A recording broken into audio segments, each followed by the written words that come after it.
Hey, you guys, what's good? Welcome to Esme&Eric's YouTube channel. You guys like, subscribe, comment, and follow, and I'll have a lot more content like this.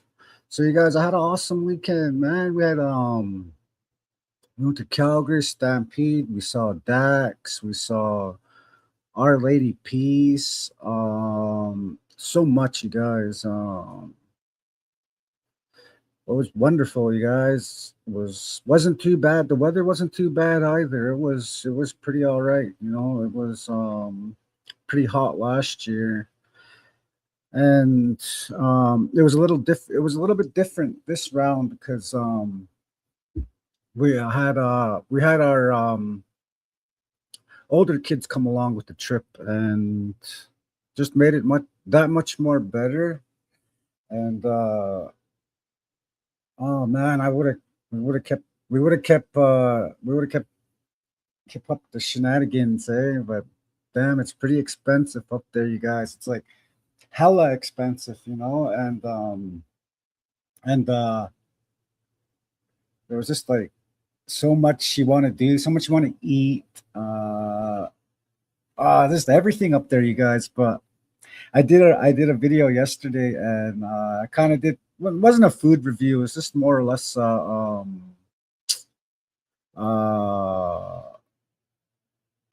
I guess just seeing how it was up with the food, going around seeing what they had.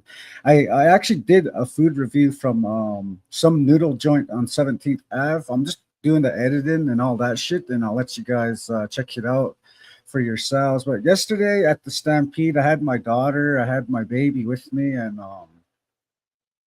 yeah, it was kind of difficult for me to do the vlogging stuff, but there was a lot of people out there, you guys. I seen about 3 or 4 vloggers out there that actually do numbers on YouTube, and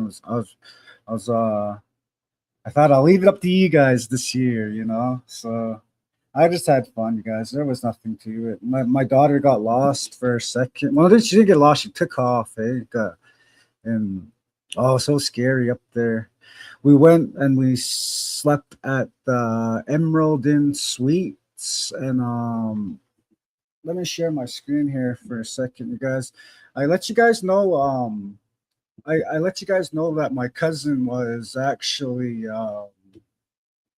murdered up in the Emerald Suites in Calgary, and I did a little bit of I didn't do a full video on it, but it was more or less like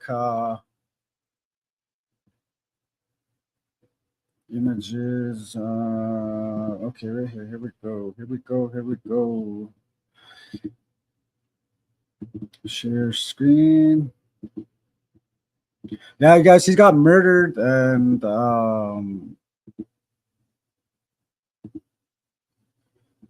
right here, Emerald Inn Suite.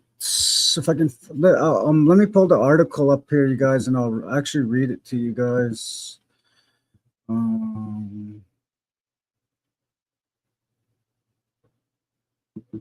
Share this tab instead. You guys can actually just check it out if you want.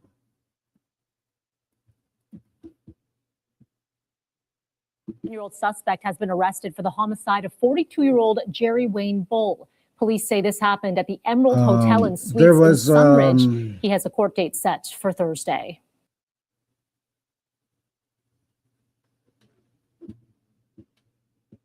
On July 15th, when you buy a Tim's coffee, you help youth like Mary Jane. Thanks for sending me to Tim's Camp. That gave me the confidence I have today. On July 15th, let's emergency all crews were Day. called to the Emerald 100% Hotel every and coffee Suites near purchase is Sunridge donated to Boulevard support and Canadian 26th youth. Ave Street, or Conservative 26th Street leader Pierre Northeast, Poilievre in around Calgary 11:10 Saturday at p.m. his on party Sunday for Stampede reports of barbecue, someone in medical weighing in on the distress. conversation When around officers arrived, Alberta's they found a man separation. dead inside And while the I hotel. have been very clear The death that I was will ruled a always homicide stand after for an a autopsy was united complete Canada, on we will on always be Tuesday. willing to The listen victim has been to the identified as views and address 42-year-old the Jerry Wayne legitimate Bull. In concerns an update of Wednesday, people police who say are the man involved has in been this a debate. man has been Poilievre charged also in connection taking to aim the at death. Prime Minister Kevin Mark Carney Dillon for Cashin, overspending. 37, As has 2.2 been million charged with Canadians line up second-degree at food murder. He banks, will appear in a court on record-smashing number. Thursday. Mark Carney bails out his condo donor developers in Vancouver, Yeah, you guys, and nibbles on $200,000 of in-flight catering on his private jet. Polyev also planning to take I was part in talking to the several Stampede security, breakfasts hosted by the security happened to be coincidentally when we were there the first night. The security, I kind of mentioned to him about the murder at the hotel, and he said, "Oh, he's off on his 7 days." He said, I'm off for 7 days. That he's doing some stuff at the Stampede, and it was a coincidence that I caught him because he was the actual security on the night when my cousin passed away. He said that there was complaints of that room earlier, and off the record, you guys, off the record, he said that the hotel there is one of 3 hotels in Calgary that get constant calls from the Calgary Police Service. I mean, to the Calgary Police Service. So there's calls coming in left and right from the hotel, and from incidents that occur, from fighting to even doors being kicked in at the hotel. There's currently a drug war going on in Calgary that's been occurring since like 2002, and you guys read about all this stuff in wherever you guys read, so Facebook and all that shit, and you don't really get the full story. You kind of get more or less what's gonna interest the ear or what's gonna fucking capture the eye. And they say it's a gang war going on amongst the Asian community and the Hindi community, and that's not true, you guys. It's just a war amongst people going at it over money, over stupid shit, arguing like how you guys seen me arguing earlier. And sometimes we can keep our composure and just like let it be and like say, yeah, man, yeah, fuck, go run your mouth, motherfucker.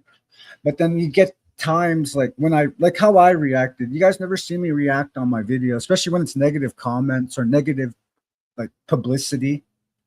And I'll never bite into it, and then because that usually leads to a fight. So the same thing, like the same principle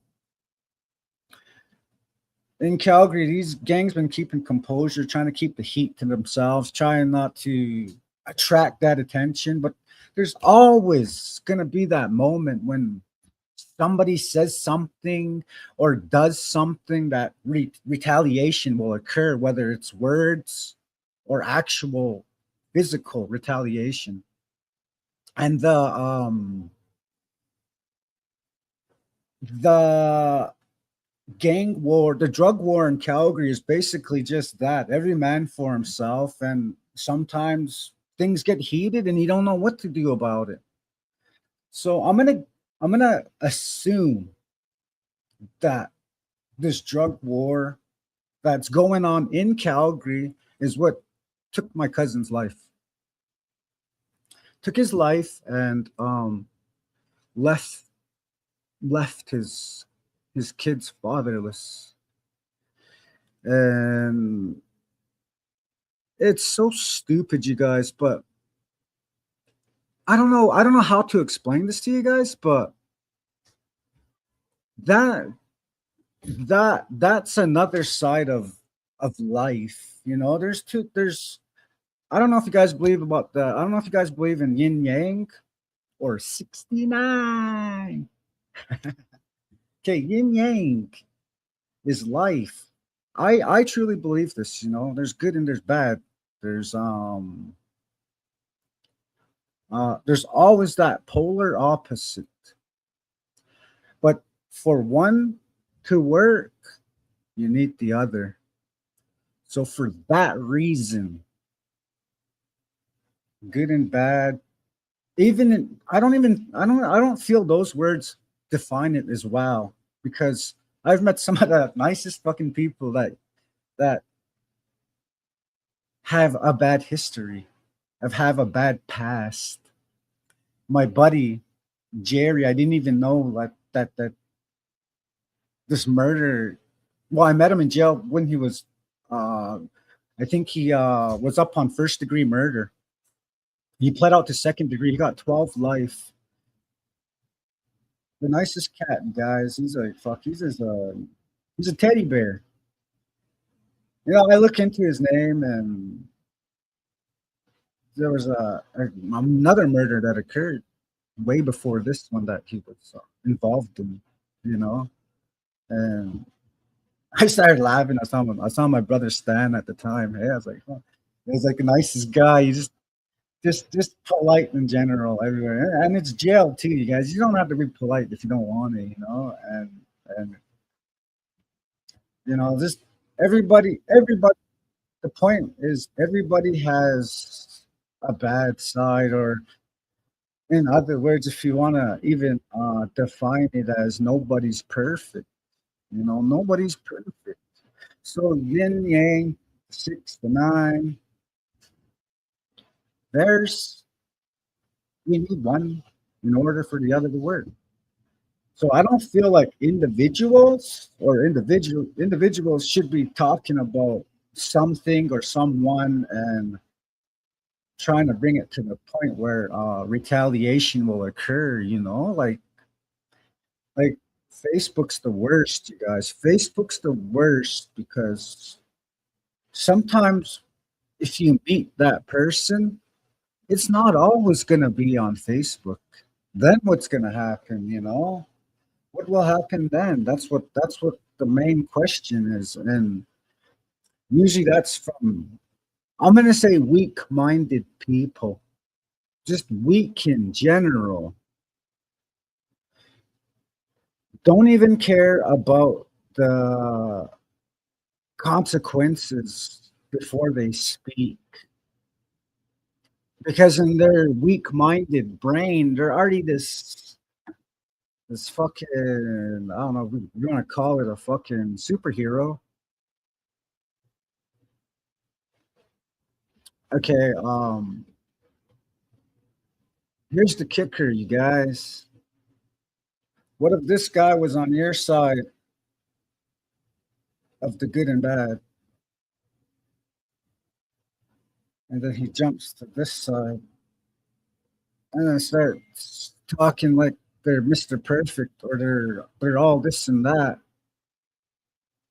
And, oh, you're the scum of the earth. You did this, you did that. You know, those are the people, I believe, that cause humps in life. These guys cause roadblocks, not only for you, but for themselves.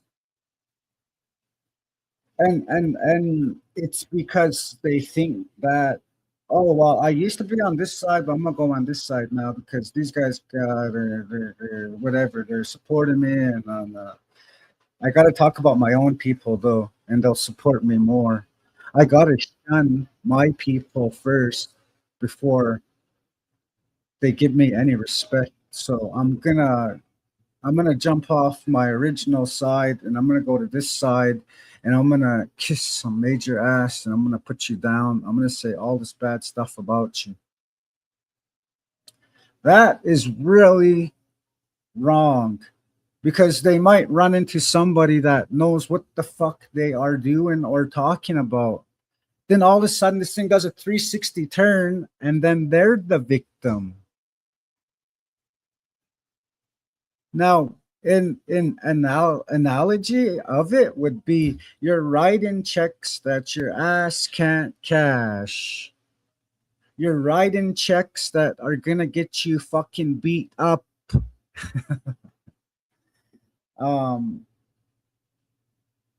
I truly don't believe that's necessary in life, you know. Let me give you guys another example. I'm a recovery, and I have other family members and friends that are recoveries as well. We support each other. We support each other in any way necessary, in any way that we can.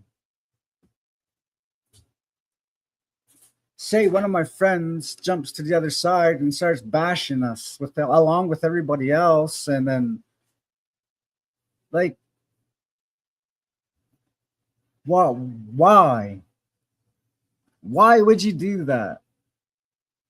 You know, it's bad enough as recoveries of drugs. We're already shunned. We're already painted as the scum of the earth. And that's fucking horrible, you guys. That's horrible. Like, why would anyone want to look at another person like that? And then you kiss your dog right in the mouth. You kiss your poodle right in the mouth. Oh, I love you more than a human being. I love you more than someone that does drugs. Those are the fucking people, you guys. Those are the people that we got to get rid of. Those are the people that we don't like. Those are the people that are so negative. And you guys, when it happens amongst us Aboriginals, that is the worst. That's one of the worst case scenarios as well. Because another analogy, crabs in the bucket.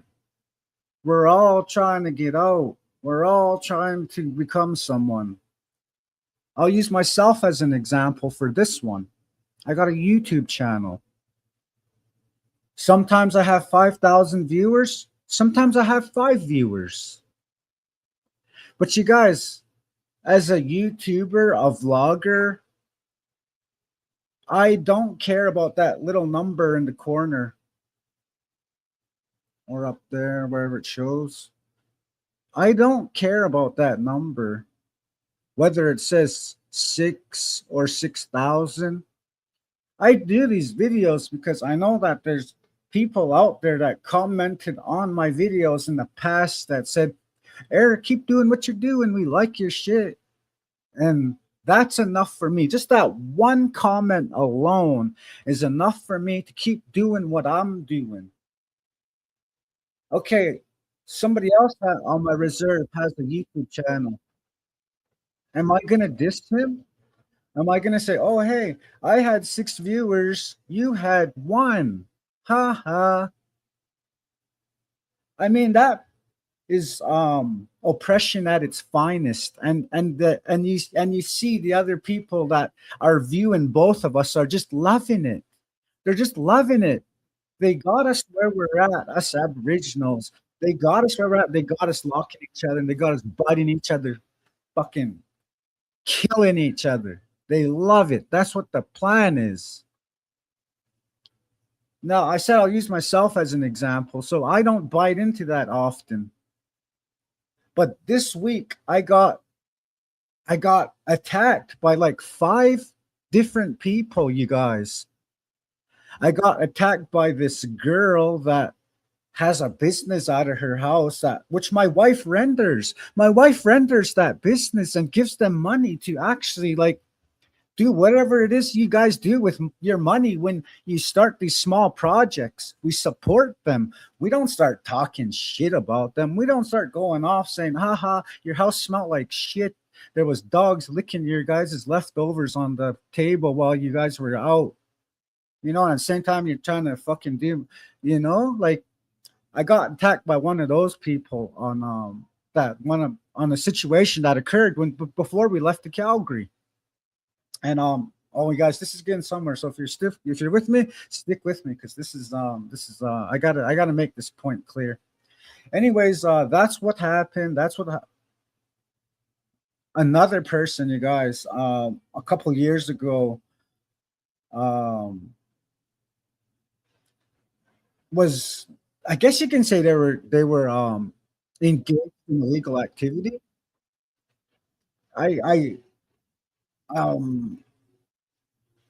If you guys are both engaged in illegal activities, which could be anything, you guys. It could be so little as a can of snuff. It could be so little as anything, you guys. But don't scapegoat and try make yourself look like this over this. If y'alls are doing it, y'alls are doing it. I was selling fentanyl, you guys. I was about it. Shit, there was about 7 other dealers out there that time in my area alone.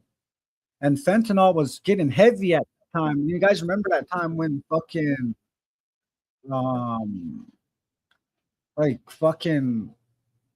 there was 100 deaths that in that 3-month span.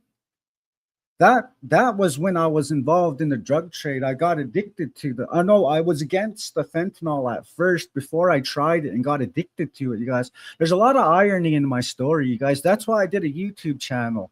So I have so many stories and so much I wanted to talk about. I went through, trials, tribulations, and people were always since I turned 18, you guys, always up in my business. And I'm going to tell you why.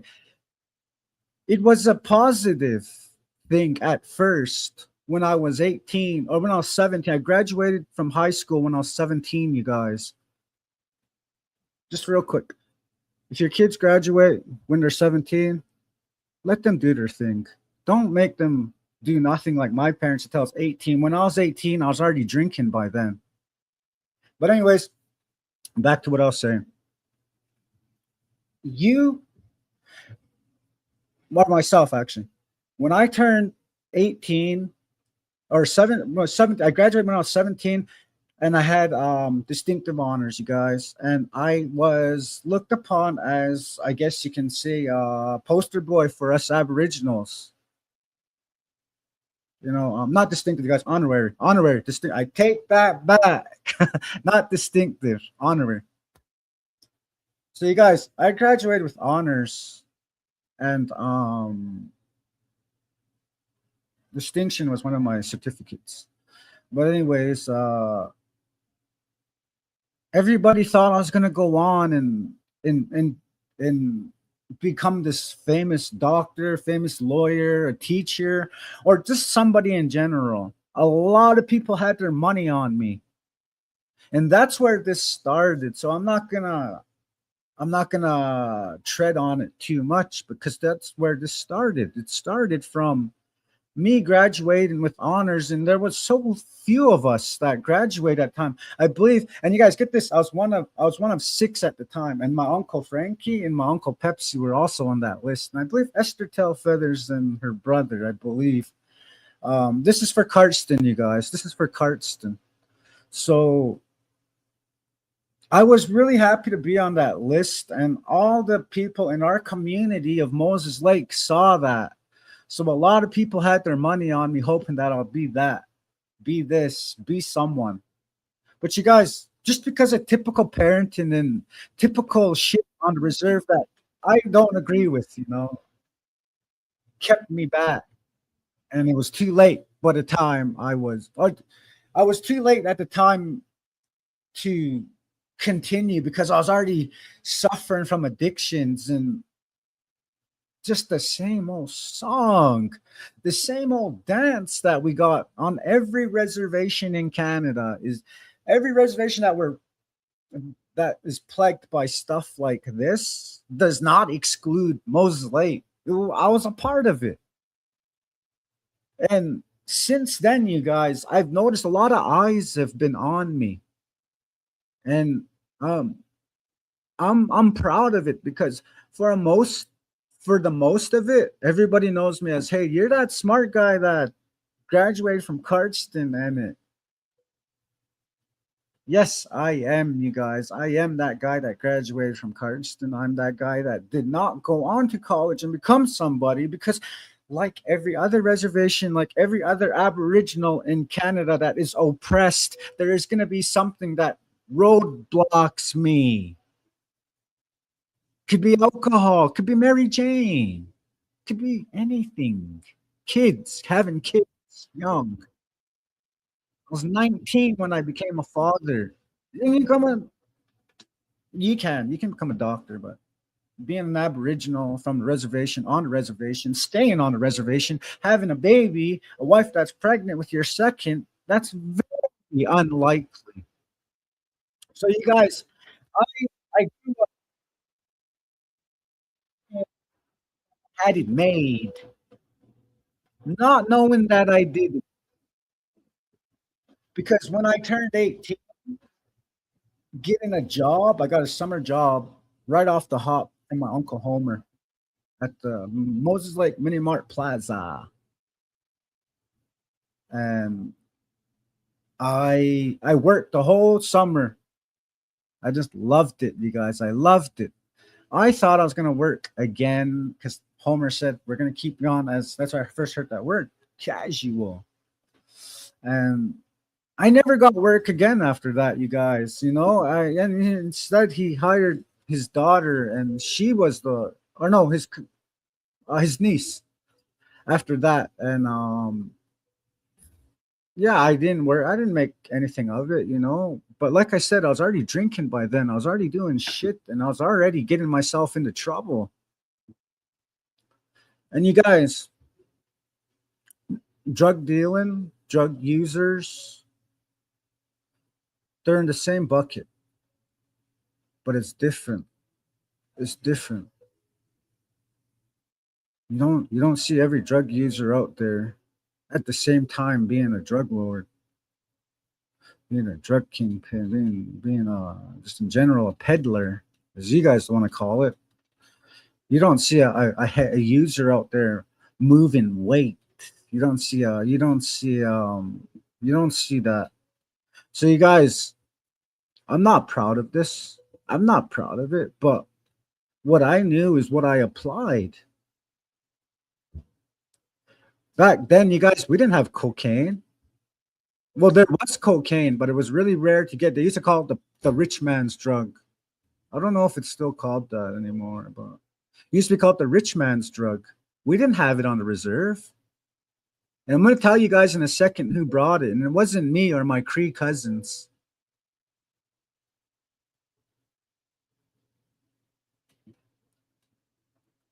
Back in the day was weed.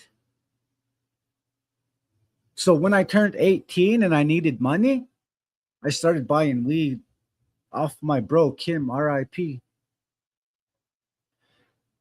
And then I started moving large amounts of it. And then eventually the cops caught on. People started talking. That's that word, drug dealer. Drug dealer, drug dealer, drug dealer, drug dealer, drug dealer, drug dealer, drug dealer. There was cars right around my cul-de-sac of all hours of the day. I got busted. I got raided by John Connors. He's still a sergeant at Blood Tribe Police. If you see this video of John Connors, fuck you. He's married onto our reserve now. He's married to one of our members. Anyways, John Connors got information, and no. John Connors was the second officer next to Brent Brucey, who's another officer in Lethbridge right now. LPS, I think we might be in Tabor, I believe. Had this information. I had dope on me that night, and I ended up getting busted, you guys. I got busted large, and of course they started putting it all on news and all that. Oh, drug dealer this, oh, drug dealer that, and now you guys, we're living in a day and age of fentanyl and carfentanol, and now you guys must really regret those days when we were promoting cannabis. Now it's legal. I openly said I sold it a couple years ago. I tried my best to make things work on the reserve, to try and find myself work before you guys labeled me a drug dealer, before you guys labeled me all in this and that. I'm going to tell you guys why I didn't get any work. Because every reserve in Canada is plagued by nepotism. Yeah, my uncle gave me the job of being security because I was his nephew. And I made some money off it. Now he's gonna help his niece.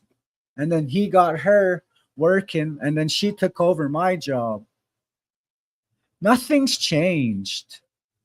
You still have a cousin on council that gave you a job. While my buddy that went to school for that job didn't get shit. How the fuck is the main accountant not an accountant? Not even a business management certificate, 1 year certificate, not even. How is it you get promoted to get hired in that in Kainai?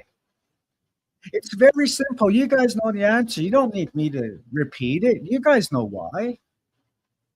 That's what we're plagued by.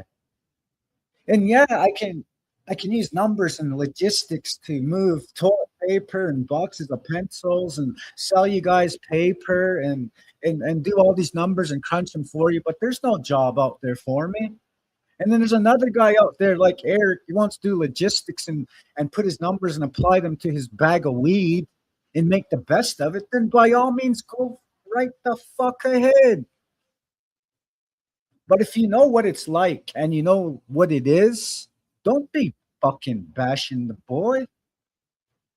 I was that boy once. I was that boy before I took the stand and said, hey, you guys got a fucking problem. You come talk to me. Not everybody could do that. Not everybody can have these stories. So that's why I got the fisheye on me. It's because when I was 17, I graduated with honors. I was expected to become somebody. I didn't. I turned 19. I had a family. I needed money. I knew numbers. I knew logistics. I knew everything that it took to run a business. Yet it was so hard back then to get one. I got one now. I'm blessed with a business now, you guys. Of course, I'm a legitimate business owner that is certified from the government of Canada. Well, actually, Alberta. Sounds good to say Canada. But I got a business. Of course I do. I have to. I'm this guy you guys looked at. I'm this so brilliant of a fucking student that you guys just kept an eye on but didn't support. And I get it. Yeah, some of them thought, well, he doesn't need support. He's got it, man. He's a fucking genius, man. No, I was not. I was a dumb kid. I had kids when I was young, like everybody else out there. I was this dumb kid that fucking had kids and needed money and couldn't find a job. And then now I'm older. This reputation, this awesome reputation that people like Brent Bruce, Roper, Najar, Many Fingers, you're cool. Mario, you're cool. And you're part of it, but you're cool. All you fucking cops that labeled me a drug dealer when I was selling Mary Jane in Moses Lake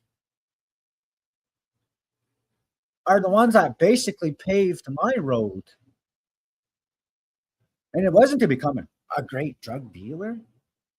I became a fucking addict because of that. I became a fucking drug addict because of you fucking cops. Not only you cops, you fucking people. You so-called members, high elites that can't even fucking read are the ones that labeled me. Like I said, there's another Eric out there that's just as brilliant and just as smart and has zero chances of getting anywhere because no one's going to allow it. And then once you sort of kind of get out there, you'll have that one person start talking and trying to bring you down. You know why? Not only because at the beginning of the video, I said people like that are weak-minded. It's because they're jealous. They're jealous that you're getting out there and you're becoming something. My broski Dexter got a store out in out in Laverne, you guys. He had a situation with this fucking guy up the street. Just fucking jealous of my brother. Didn't even want my brother to succeed. You guys want to know the kicker here? My brother got a certificate to run a business. He's certified by the government of Alberta as well to run his business. He took every step necessary to get to where he's at. Oh my God, you guys. That's fucking awesome. Me and him spoke about it. We want other people like that. He had his business first before I opened my cleaning business. And I want to tell you guys something real quick, you guys. Yeah, stick with me. I got a lot to say today. He worked hard to get that certificate. And his neighbor that was selling the same products from him started ranting and bashing him, just like how I got bashed this week. If this guy up the street wanted to talk shit about my brother so much, why didn't he go get a certificate? Why didn't he go get a business license? Why didn't you go take the proper channels to go get a band council resolution so you can start selling what you want to sell? That's my example for that, you guys. We always have to hold each other down. We cannot once on, especially Kainai, you guys, blood tribe number 148. Not once have I seen somebody say, oh, let's get together and do this and support each other and do this. You know, me and my brother talk about it a lot. We don't care about competition. We care about people opening their own business, getting their own brand. We care about that. If we can do it, you can do it. You guys want to know something? Somebody started talking shit about me, saying I was profiting off our people, this and that. You see this? It took me 3 years to pay off.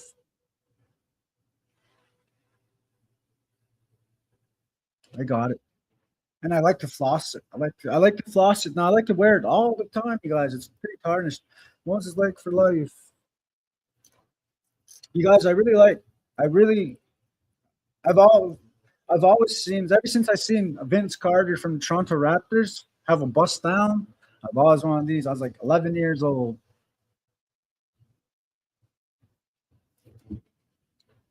You guys, when I was doing what I was doing, I was an addict.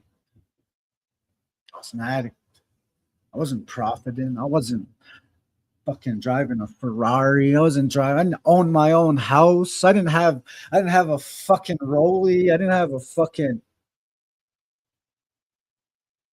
I was just this humble guy that wanted the same respect that he got.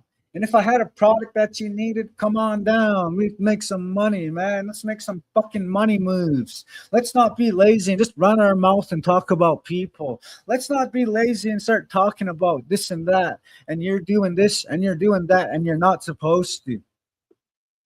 There's oppressors out there that oppressed us. We don't have to always follow their fucking rules. They fucking lied to us. They fucking lied to our people. They harmed our people. Residential schools, you guys want to take it there. And then they say something's wrong. So you don't fucking agree with them and say it's wrong. Whatever. That's not me, you guys. That's not Eric. Eric will do what he has to do to make it happen. And he'll make it fucking happen. You guys, yeah, I may not have went to business school to open a large fucking business and turned it into the entity and got stocks in the fucking Toronto Stock Exchange, the New York Stock Exchange. No, I didn't do that.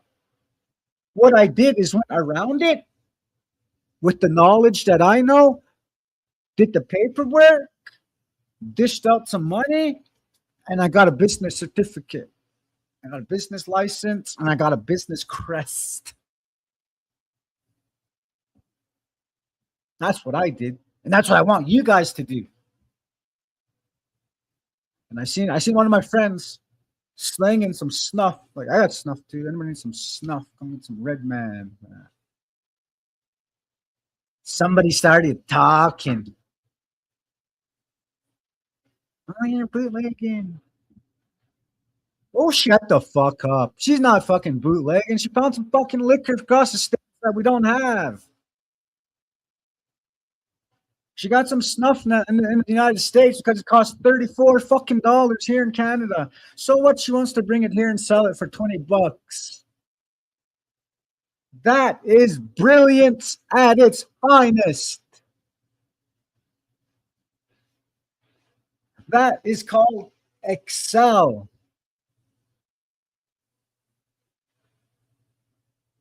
That's fucking awesome if you're doing that. I support that. I support that. There's always going to be that one guy or that one girl to always talk. They'll never feel the struggle, you guys. They'll never know where we were at. They'll never know where we fucking came from. They're going to put on this act. Some of these guys that were silver spooners, son of a counselor, son of a chief, they're gonna come down here and try to befriend us. Those are people that talk, you guys. Those are guys that are siding with the oppressors, that are siding with the people that are against us, the opposite, opposite roots. You don't know. Those are the people. Those are the Aboriginals that are from our fucking reserve, the same people as us that want to act like they know where we're from. Fuck, you're only a baby when your dad was on council getting all that money to feed us poor Indians. And then you guys want to call my bootlegger there fucking doing illegal activity, making profits. When people like this silver spooner, this fucking silver spooner up here top of the hill, had good living his whole life, never once fucking missed that 12 days of the stampede. Not once missed 5 days of the fucking whoop up days. Us, we were fucking blessed if we got 1 day, and we made the best of it. And yeah, there's 4 of us that had to share the cotton candy, but we got on the rides and we rode and we had fun. While you were there on day 1, all fucking hot, sweaty, and stinky, and just want to go home. It just took us from the bottom of the bucket 1 day to have fun. While your daddy stole the fucking money that belonged to us, the poor. And then people like you are going to say, oh, that's not wrong. That's not illegal. I mean, we're so fucked up right now, you guys. I swear to God. And you guys, I love having this YouTube channel, you guys. It's growing. It's going to take like 10 years, you guys. And trust me, if you guys are my day oneers, I got something for you. It takes 10 years to build a channel, to build a brand. It just doesn't come overnight. We're not silver spooners. We don't have the money to put into this and make this turn into a fucking. We don't have that. We got nothing as we stand. We got nothing. You guys, it's just an example. But it's people like that. And no, I'm not talking about anybody specific, about son of a counselor or son of a chief. I'm not talking about anybody specific. I'm just using it as an analogy. Oh my God, if you guys don't know what analogy means, it means example. That's wrong, you guys. And I don't seriously get why you're gonna fucking hate on my boy that's selling some snuff, making some money, making ends meet. What if we just need to do some shit? What if they just need to get some food, groceries? You gonna hate him for that? Not doing the same shit I was doing, getting high, getting fucking stoned. You guys see me falling asleep and shit, man. Slanging, making sure I get enough for my next fix. That fix that's gonna last me all month. I'm not. That was me, but I'm not saying everybody's like me. There's people out there though. You guys on the reserve, like. Oh, it's not always the silver spooners too. I'm not gonna just scapegoat all you silver spooners and say you guys are the pieces of shit that are making us look bad. I'm not gonna. There's your guys' friends that kissed your ass that support you in it, and then once you guys do that, you guys bash someone like me and then try bring me down. I mean, I don't know how to explain to you guys that what a drug dealer even is. I mean, in your guys' fucking eyes, a drug dealer's Eric. It's Eric. You guys are fucked up if you think like that. To me, a drug dealer is somebody that sells illegal drugs. I mean, sells drugs illegally. That's what it means to me. So if you sold your gabapentin, if you sold your Tylenol 3s, I think that's a drug dealer as well. Doesn't always have to be me. But you guys having that reputation, being a drug dealer, I've seen a lot of you guys. I know a lot of you guys that have the same story as me and try and deny it. You guys try and deny the story and say, "Oh well, no, I wasn't. I that's a fucking lie." Was it me? It was somebody else. It was AI. It was AI. It wasn't me. Yeah. No, you guys are no different. You guys are drug dealers too. And you silver spooners, your dad doesn't make you millions. He's not as brilliant as Eric. He's not as smart. He didn't know how to apply. That's what I meant by saying Eric. He didn't apply. He had the chance, but he didn't apply. Me, when I have the chance, I apply it every goddamn time. Even if it's selling drugs illegally, I'll fucking apply it. But like I said, just because these white guys made the golden rules of this and that, you can't do this, you can't do that. And then you guys go off and start saying this and that rather than support. And what I mean by support, you can support someone by saying, "Oh, hey, well, Eric, I kind of think this, you get caught, kind of gonna leave your family for a little bit. What if your family leaves you? You end up in jail, and then support." We don't get talk like that. The only time I heard that was when I was getting counseled in prison. The only time I fucking heard that. I never heard that from our people. Our people just stick by us and say what they want and make us hear what we want so they can get what they want. And we don't see that. We just keep fucking fighting each other. Crabs in the bucket. That's what I mean by crabs in the bucket. Holy shit, man. It's fucking ridiculous. It's fucking crazy, you guys. Few years back on the reserve. Fuck, must be about around 2014. No, 2015, I think it was. This guy was I guess you can say is a constituent. I heard that word all this week, okay? Constituent. This guy back in the day, he was he had his family had ties to chief and council. And then if you guys are from Kainai, you guys will know the story of the Crees coming down, the Crees invading. Those Crees were my family, and some of them are from this reserve too. They're half from our reserve, and then because the chief and council were getting all this money to stop the drug dealing and all that, because we had the highest rate at that time, guys, in Canada. We had the highest rate of deaths was in Kainai.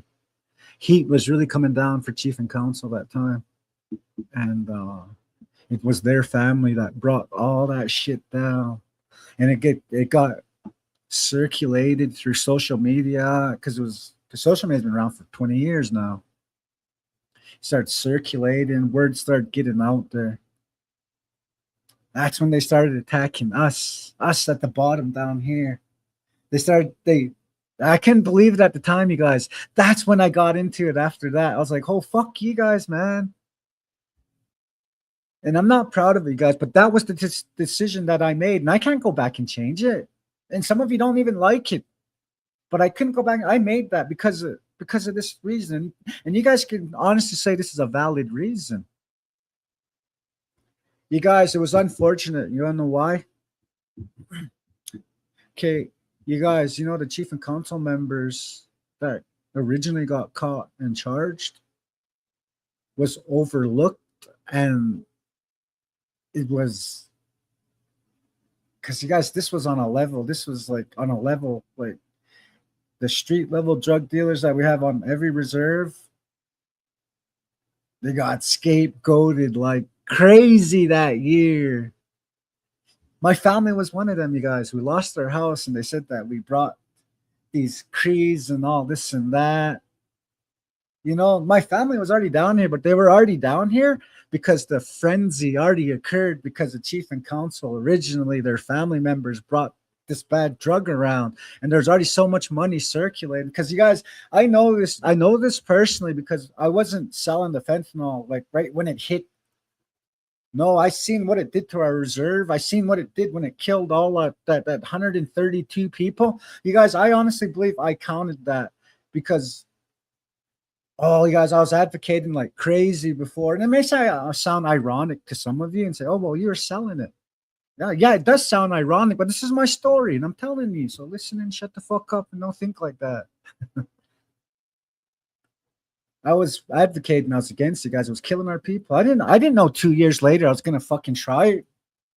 I didn't know 2 years later my life was gonna fall apart. I didn't know that. I'm not a fucking I'm telepathic. Eric, you're gonna lose your kids in 2 years. You're gonna fall off, and the cops are gonna go there, and they're gonna see you're doing drugs, and you're gonna go to jail for the next 7. I don't have that. I didn't know. What I did know at the time was this drug was killing our people. And I know what I know 100% was we didn't fucking bring it. Yeah, we fed off it. Yeah, we did our thing from it, but we didn't fucking bring it. And that's how it is on every reserve, you guys, because we don't have that money. We don't have the means like chief and council, and it's corruption there, you guys. And not all are corrupted. Not all, you know. I got a love for maybe half of them. But they are pretty corrupted, the other half. And yeah, you get your opportunity, and some are addicts too, you guys. Some are addicts that get on. Whether it's alcohol or drugs, I don't know. I do not know. But why is it that this occurred? Because it's called life, and that's what happens. There's good and there's bad. It happened one with the other. The narrative got spun on us, you guys. We were the ones that brought fentanyl. We were the ones that brought the Crees. My family came down. Never mind the Crees coming down to collect some money that they were making. It was them. It was they came down. It was our project. It was our business. I disagreed with that, you guys. 100% I disagreed with it, because I was like, fuck, man, we became addicts because of you guys. And then we become addicts, you guys are going to throw us under the bus. Rather than to support, rather than to help. You guys, life is funny. Life is funny. If you guys want to get sober, you guys got family members, go to the Calgary Dream Center, pay $100,000 and get your family to help. St. Paul's ain't going to work. Landers isn't going to work. It'll work for a little bit. It's not going to give you what this $1 million insurance will get you. See, we're totally fucking down here. We're not up here like these executives that have children that are addicted and get them true help. I'll always be that guy that said we should be right here. If we're addicts, we're all addicts. If we need help, we all need help. I really don't feel like this, you guys. I don't, and that's where I'm different. That's why I take a stand on a lot of things. I disagree. I'll be that guy that says it. Because why? Because you don't have that. Other people don't have the balls to do it. They don't have the balls to stand up. I'm different like that, I guess. And I'll always be that guy, you guys. So for my reputation, you guys, it'll always be what it is. But I want to leave today my video with you guys knowing that I got a business because of my grit, my old school grit, the kind of grit that kids ain't born with these days. I was born with this grit that helps you take the stand when someone needs to hear it and someone needs to see it. I'm that guy. I'll break it down for you guys. I'll be there. I'll always break it down for you guys. And I'll let you guys know why we are where we are and why we'll never succeed as a reservation as whole. Individually, yeah. But not everybody can be like me. Not everybody can be like my brother that has the store. Not everybody can be like my other brother that has the fucking service. Not everybody could be like us in that situation because there's no support there. We don't support people like that. There's only 3 voices without me and my buddy that got the business out there, and 3 of us can make a change. Us 3 can possibly get together and start a community that does support that type of awareness. But we're always going to have that reputation, you guys. But to us, in our eyes, that reputation prepared us for the future. That reputation prepared us. And I'm not going to say if I ever went back, I'm going to change it. I'm not that kind of guy, because whatever happened, happened. Whatever was done, was done. I'm here today. I survived another day to tell my story. And I'm telling you guys my story today. Well, you guys, I have to go to work, you guys. I'm gonna be heading out here in a bit. I really would like to keep continuing this conversation, but I think I'm gonna change the title to part 1, and then we'll have a part 2 later on tonight.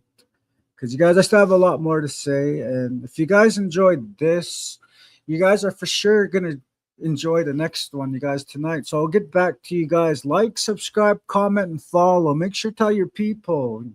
Say Eric only has 8 viewers. Help him out. Eric only has 3 subscribers. You guys, make sure you subscribe to him.